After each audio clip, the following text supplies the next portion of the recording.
मैं चाहूँगा कि हम सब साथ मिले, साथ जुड़े, सिंधी कल्चर को प्रमोट करें, सबको लेके साथ में चले और मोस्ट इम्पोर्टेंटली सामान्य नागरिक का काम करें, क्योंकि सामान्य नागरिक खुश होएगा तो हमें ऐसा लगेगा कि हम समाज सेवक बन के हमारा कर्तव्य सही तरीके से कर रहे हैं।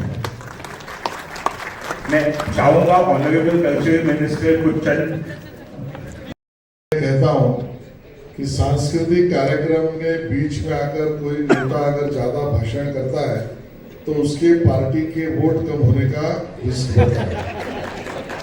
तो इतना तो मैं करूंगा नहीं, क्योंकि अभी कॉर्पोरेशन के चुनाव आने वाले हैं और आप सबका आशीर्वाद मुझे चाहिए, है ना? हाथ ऊपर करके जरा बोले, है ना? आज वैसे तो मैं कोई प्रचार के लिए नहीं आया हूँ, लेकिन आज ये मौका बहुत ही भावनात्मक है। जो कहते हैं हमको ये करना है, इसके लिए हम बने हैं। कोई क्रांति के लिए बना है, कोई पुनरुत्थान के लिए बना है, कोई अपना